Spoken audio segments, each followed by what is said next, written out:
berbasis Al-Quran. Majelis Hakim yang terhormat, inilah peserta musyawarah Syarhil Quran Putri dengan nomor 537.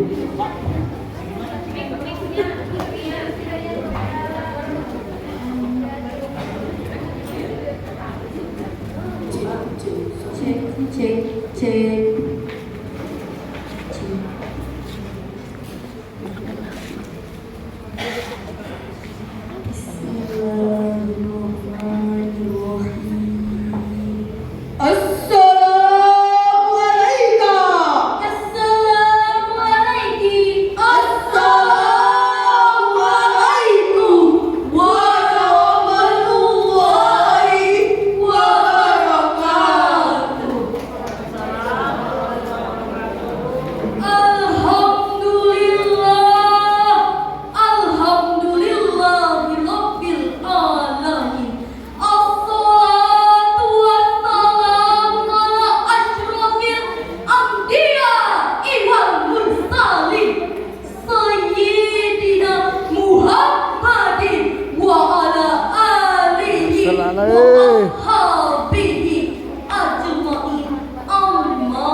Maka Allah tidak akan menciptakan alam semesta ini. Siapakah beliau? Yakni tidak lain dan tidak bukan ialah Nabi Muhammad Sallallahu Alaihi Wasallam.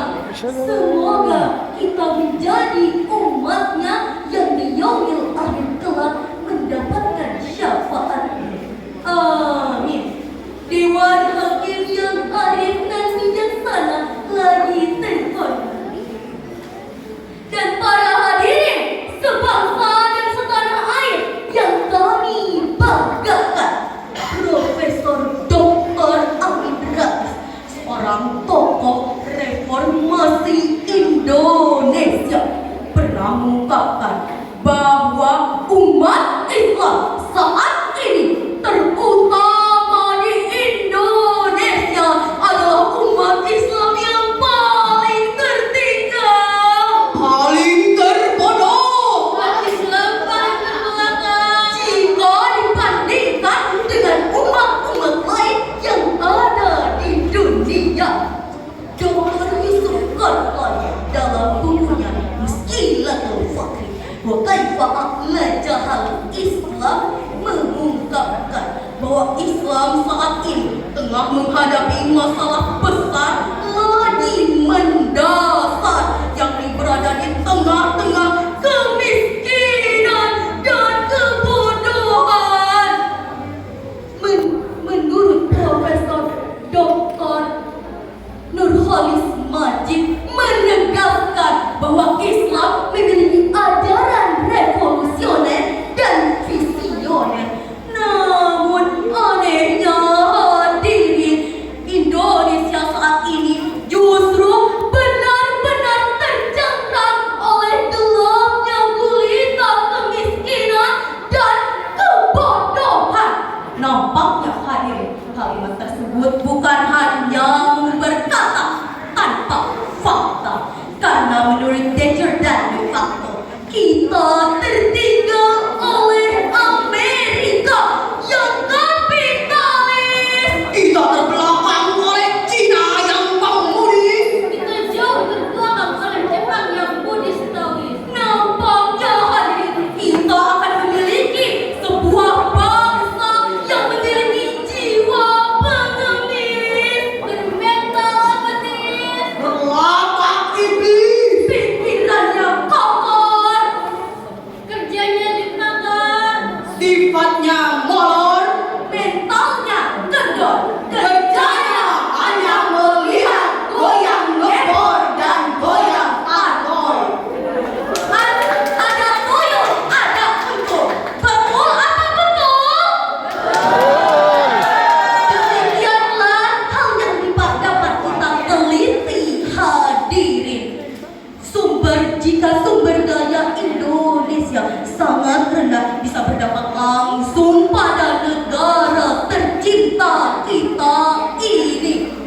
Bismillahirrahmanirrahim.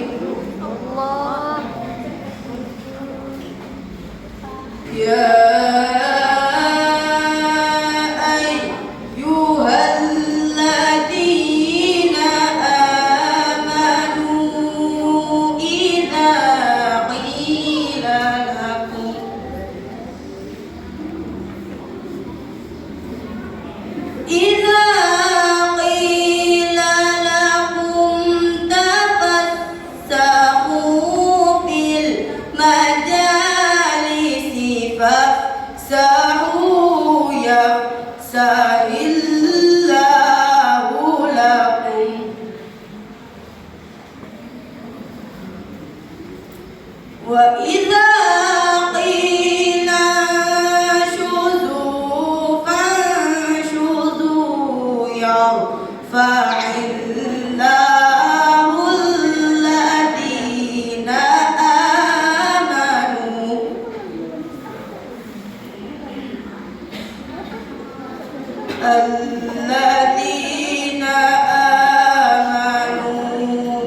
utul ilma darajat.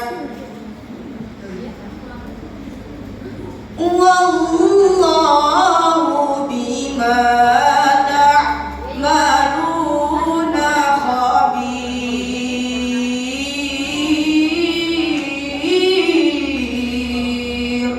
Hamba berlindung kepadamu ya Allah dari usikan syaitan yang terkutuk dengan menyebut asma-Mu ya Allah yang Maha Pengasih lagi Maha Penyayang. Wahai orang-orang yang beriman, apabila dikatakan kepadamu berilah kelapangan di dalam majelis-majelis, maka lapangkanlah. Niscaya Allah akan memberi kelapangan untukmu. Dan apabila dikatakan berdirilah kamu, maka berdirilah. Niscaya Allah akan mengangkat derajat orang-orang yang beriman di antaramu dan orang-orang yang diberi ilmu beberapa derajat. Dan Allah Maha mengetahui terhadap apa yang kamu kerjakan. Dewan Hakim yang arif dan bijaksana dan para hadirin calon penghuni surga. Ayat tadi merupakan landasan teologis untuk mewujudkan sumber daya manusia yang melalui peningkatan pendidikan berbasis keimanan. Di dalam kitab Sofwan Al-Tafasir dijelaskan barang siapa berkumpul iman dan ilmu di dalam dirinya, maka Allah akan mengangkat keimanannya dan juga kadar ilmunya beberapa derajat. Dengan demikian hadirin, untuk membuat sumber daya manusia, kita harus bisa memberdayakan pendidikan yang berbasis ilmu dan iman. Apabila ilmu dan iman sudah berada dalam diri seseorang, maka hadirin akan lahirlah seorang yang handal dan profesional. Namun hadirin, apabila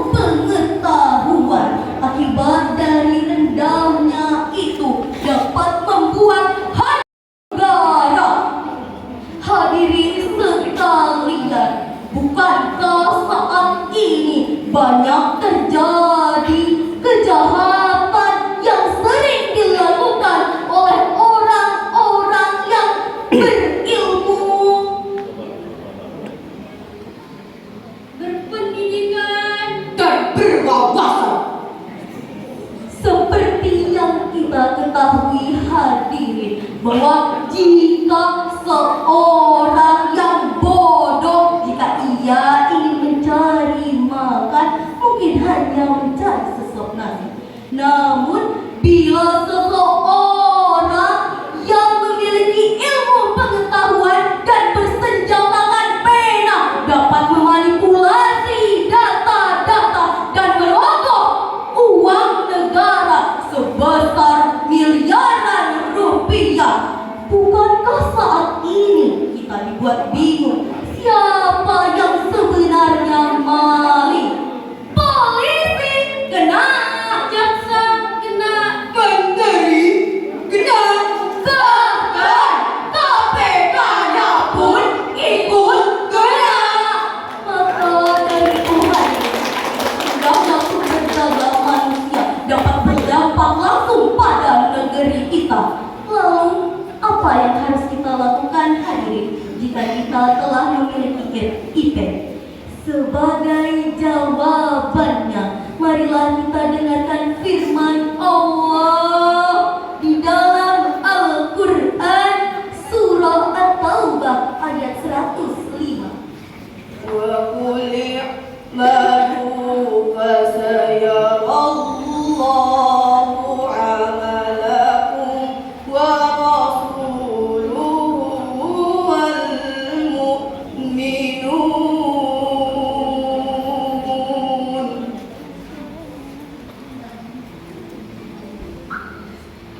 Fasayarallahu 'amalakum wallahu 'alimun khabir.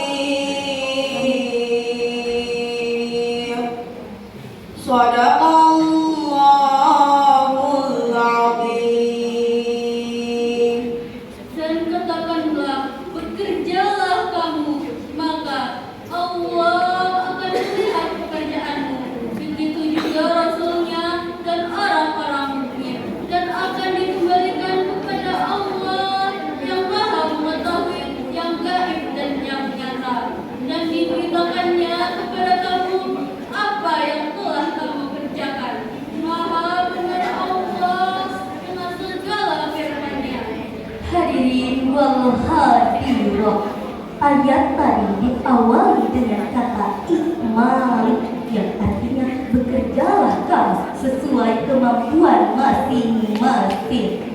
Imam Ali As-Sabuni di dalam Sofat Al-Tafsir, beliau menjelaskan, jika kita kaji lebih dalam mengenai ayat tersebut, kata yang diawali ikmal, istimbatnya adalah lafaz amr.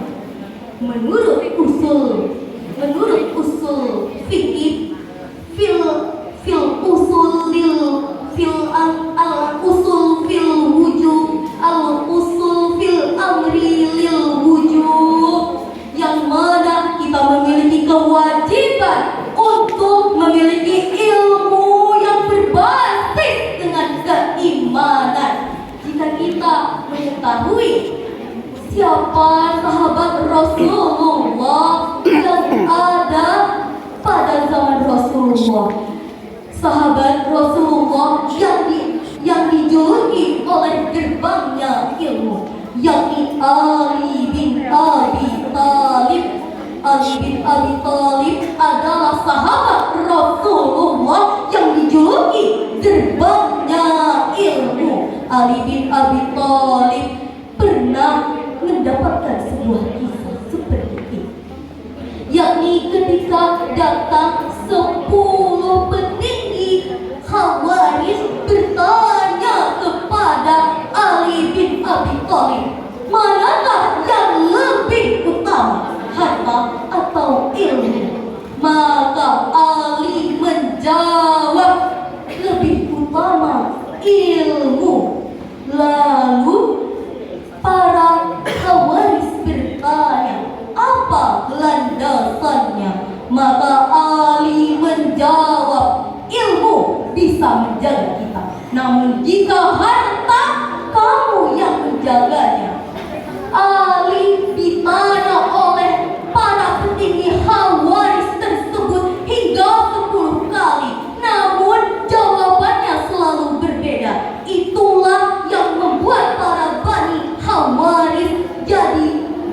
merasa bahwa Ali adalah sosok yang benar, sosok yang memiliki keilmuan yang sangat luas.